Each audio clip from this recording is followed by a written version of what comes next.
Good evening.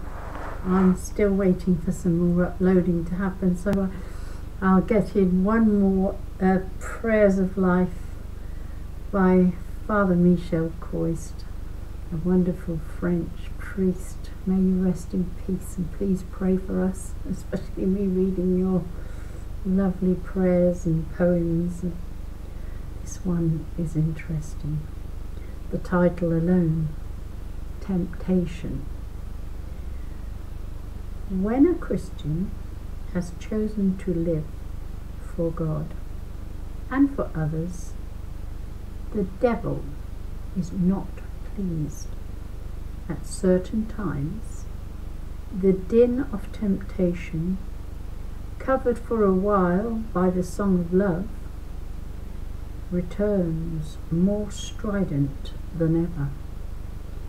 God allows this trial, and is sometimes even deaf to the appeals of his child in order to test him and to bring him to greater trust. Only when the Christian expects nothing of himself and everything of God can he be at peace. One must be very little to be carried by God. So he took ship, and his disciples followed him, and suddenly a great storm arose on the sea, so that the waves rose high over the ship. But he lay asleep, and his disciples came and roused him, crying, "Lord, save us! We're sinking!" But Jesus said to them, "Why are you faint-hearted, men of little faith? Why?" Then he rose up and checked the winds and the sea, and there was a deep calm. Matthew 8, verse 23 to 26. Believe me, unless you become like little children again, you shall not enter the kingdom of heaven. Matthew 18, verse 3. I'm at the end of my tether, Lord. I am shattered. I am broken. Since this morning, I've been struggling to escape temptation, which now subtle, now persuasive, now tender, now sensuous, dances before me like a glamour girl at a fair. I don't know what to do. I don't know where to go. It spies on me, follows me, engulfs me. When I leave a room, I find it seated and waiting for me in the next. When I seize a newspaper, there it is, hidden in the words of a harmless story. I go out and see it smiling at me on an unknown face.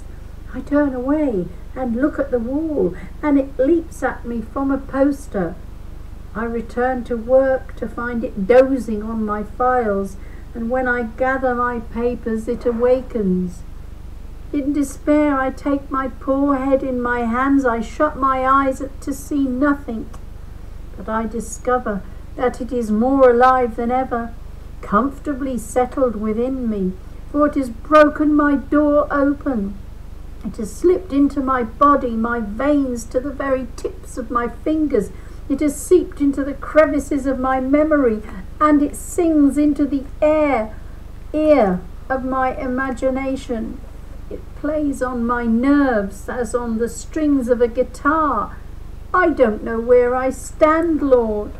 I don't know whether or not I want this sin that beckons to me. I no longer know whether I pursue it or am pursued. I am dizzy, and the void draws me as it draws the rash mountaineer who can neither advance or retreat. Lord, Lord, help me! Son, I am here. I haven't left you. How weak is your faith? You are too proud. You still rely on yourself. If you want to surmount all temptations without falling, failing, or weakening, calm and serene, you must surrender yourself to me. You must realize that you are neither big enough nor strong enough. You must let yourself be guided like a child, my little child. Come, give me your hand, and do not fear. If there is mud, I will carry you in my arms. You must be very, very little, for the Father carries only little children. Thank you for listening. The last time that was looked at was 5th of March 2015 by me. God bless. Have a wonderful evening.